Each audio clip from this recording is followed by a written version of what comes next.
So it's a bittersweet Victory Monday. Still a Victory Monday. Still feel good about Victory Monday. Absolutely feel good about the W that the New York Giants got versus the Chargers. But it's still very bittersweet. Unless you've been living under a rock, it's been confirmed that Malik Nabers is in fact out for the remainder of the season. And then already you've seen, well, what are we going to do? Are we going to trade for this wide receiver, trade for that wide receiver? What are we going to do? Who are we going to bring up? And I think right now it's not about replacing Malik Nabers, because it's not like there's Malik Nabers out there just hanging around, chilling. No, there's not a wide receiver that you can trade for right now. There's not a wide receiver that you can sign right now that's going to equal to maybe half of what Malik Nabers is. It's just not happening. So the focus needs to be a little bit different. You see the thumbnail. This is without Malik. How can the Giants move forward without Malik Nabers? And there is a way forward while we wait for his return now in 2027. 2026. But that doesn't mean that the New York Giants just wither away in the 2025 season. No. The most important position on the field is the quarterback, and we saw the debut of Jackson Dart, and that should not be overshadowed. We saw a young quarterback put the Giants offense on his back and move the ball downfield. We saw him make the plays with his arms. We saw him make plays with his legs. We saw his toughness. We saw the competitor that he has been his whole career, or his whole football life, I should say. All of that was on display yesterday, and the offense was not firing at all cylinders. We were able to run the ball well. Cam Scatterbull is an absolute beast out there. We did not have Tyrone Tracy. Devin Singletary had a couple of good runs as well.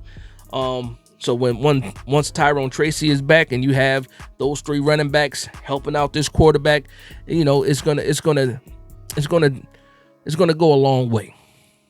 But I want to get back to this focus on, how did the New York Giants move forward? How do we move the ball? We already saw a lot of 12 personnel, even 13 personnel at times. And yeah, that's cool. Yeah, that's fine. Use that in a lot of the running game. But what's the best friend of a quarterback outside of a positive running game? It's the tight end, and we need to get the tight ends more involved in the passing game. Why? Because we don't have the same type of threat down the field, at least right now, the proven threat down the field. I thought at the beginning of this season that Darius Slayton would have more of a role. We saw that Wan'Dale Robinson in the first two games, phenomenal. We saw Malik Nabers in the first two games, phenomenal. Darius Slayton had a strong Dallas performance. And then again, after that, the Kansas City game, nobody was really doing anything, and that's when we made the switch, to Jackson Dart. But this Malik Nabers injury forces Brian Dable and Mike Kafka to get into their bag, deep into their bag, to try to put out the best scheme, some of the, call the best plays in order for this team to succeed without Malik Nabers. Now, I will say this. It could also help in the development of Jackson Dart not being so dependent on one wide receiver like we saw with Russell Wilson. We saw it last year with the quarterback collection that we have. The focus was so much on Malik Nabers. Now, obviously, he's your wide receiver one, and he's going to get those targets.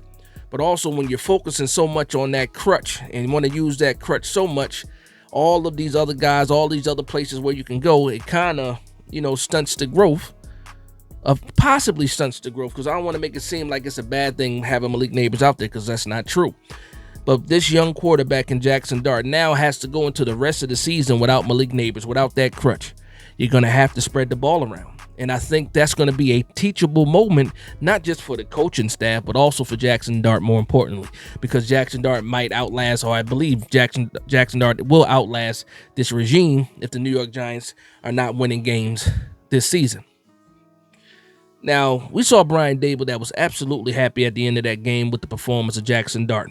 And Jackson Dart told you himself that it got to be better. Offense was not clean, not to his liking, not clean enough, or not satisfied enough in the performance from the offense. He gave credit where credit was due with the defense, because the defense was absolutely lights out, even though they gave a couple of big plays up. But for the most part, our defense showed up, got pressure with 4. Secondary played okay to good ball. Linebackers were okay to good. There were some good plays by Muasau. There were some good plays by Bobby Okereke, but there were also some bad plays by the linebackers and also bad plays by the secondary. Bad angles taken by the safeties and stuff like that. So there's still a lot of things to clean up. But for the most part, that defense showed up and got pressure on Justin Herbert, who was in discussions of being, the early on MVP of the league. And despite them having O-line issues and Joe Alt going out and stuff, I don't want any excuses when it comes to that. Our defense got after it. Our defense got the pressure. Can we build off of that? And what we saw yesterday also was Shane Bowen running the defense the way that he expects or wanted his defense to look. Get the pressure with the 4. Have your guys back in the secondary, protecting everything and keeping everything underneath. In a perfect world, that'd be the plan, but that doesn't work. It doesn't work that way every time. And we did see some plays where we did give up, major yardage, whether it was in the running game, whether it was the passing game down the left side to Quentin Johnston. It was not a perfect game for the defense, but the defense absolutely showed up and showed out. Getting back to the offense now, because the main point of this video was about moving forward without Malik Nabers. Dable got to get in his bag. Kafka got to get in his bag. You got to get the tight ends more involved in the passing game, especially in the red zone. We did see Jalen Hyatt play a lot of snaps, and it wasn't just when Malik Nabers went out. Jalen Hyatt got snaps in the first quarter with Malik Nabers. They were on the field together before the injury. Actually, Jalen Hyatt had a couple of good blocks, or I should say, got in the way of some people that, looked like some good blocks. And, especially on the Wan'Dale Robinson play along the right side, almost like a swing pass type of deal. He got in the way of the defender and helped, Wan'Dale get a few more yards, after the catch. But you're going to have to lean on these guys. You're going to have to lean on Slayton. You're going to have to lean on Wan'Dale Robinson. You're going to have to lean on Jalen Hyatt, even though a lot of people have given up on him, rightfully so, because he has not been producing. But you're going to need these guys, and you're going to have to target these guys and give these guys the chances to make plays. You never know what a guy is really if you don't try to throw him the ball. Sometimes guys are open. Sometimes they're just a little bit open. But who knows? We saw with Darius Slayton. If you throw the ball, maybe he gets a PI. You saw it in the last 2 games with Darius Slayton. But getting Wan'Dale Robinson more involved, playing him smarter, using him as a true gadget guy still.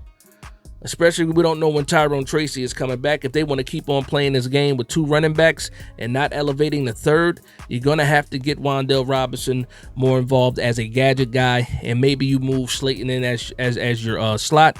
You obviously will have Bo Collins and you'll have Darius Slayton on the outside. But you gotta, there's ways, there's a scheme out there that will work for the New York Giants without having Malik Nabers. But again, what's the best friend of the quarterback? A good running game and also getting your tight ends involved in the passing game. We saw it, some big plays by Theo Johnson, some big plays or big catch by Daniel Bellinger for a first down. We saw the touchdown on a little shovel pass to Theo Johnson.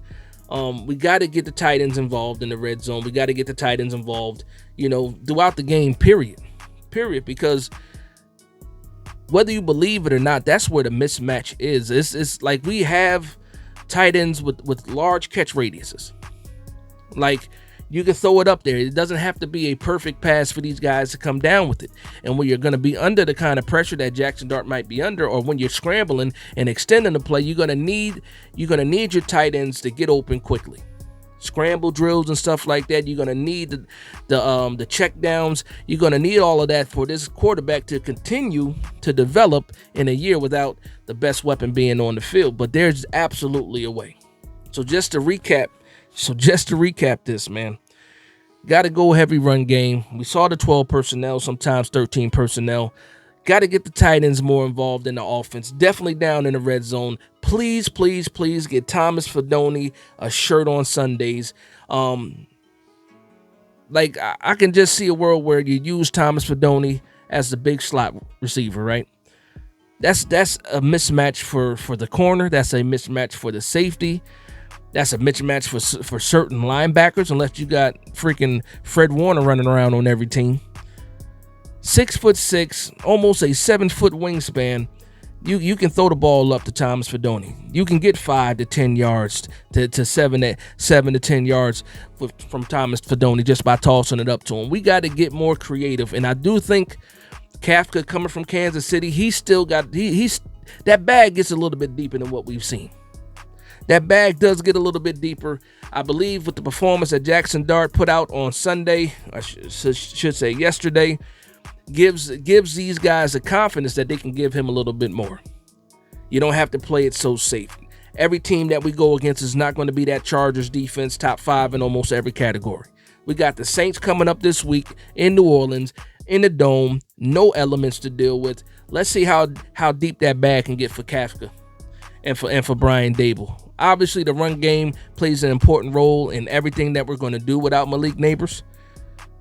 But we got to be able to see what Jackson Dart and continue to expand this playbook for him, for his development, not just for 2025, but for when 2026 gets here and the next draft class gets in here and Malik Nabers comes back from this injury. You know how long it might take for him. Next year might not be the year for Malik Nabers. It might take him a year to just get his confidence back to being the guy that he was.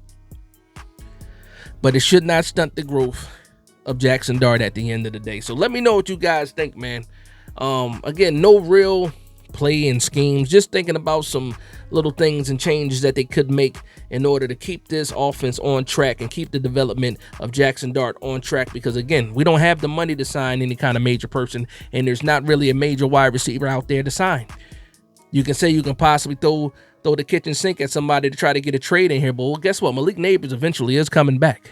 So yeah, and eventually Malik Nabers is going to have to get paid, even though we got him for another 5 years with the 5th-year option. I'm sorry, another 4 years with the 5th-year option. You just can't throw the alley-oop right now, because I don't think it's a time for the alley-oop. Unless you think the New York Giants are going to the Super Bowl, you want to keep your money. You want to keep your money right. You want to keep your draft capital. Bring up somebody from the practice squad if you have to. You got little Jordan Humphreys out there. He has a good rapport with Jackson Dart. He trusts him. Get some guys in the building that Jackson Dart played with and trust. Humphrey can play in this league. He can do that. So it's not just about making the biggest splash. If you're able to get Chris Olave, cool. If you're able to get somebody like Calvin Ridley, cool. Jalen Waddle? Cool. I don't think that happens for the most part. But I'm just thinking about what we have in the building right now, our roster and our practice squad. There are some guys that you can look at to get involved, and also how we change the scheme and how we do the play calling can also help Jackson Dart and the New York Giants offense, for the near future. So let me know what you guys think, man. I want to thank everybody for vibing with me. Please like, comment, and subscribe. And from one Giants fan to another, this is Big Dash Knows, Big Blue Nation. Let's go.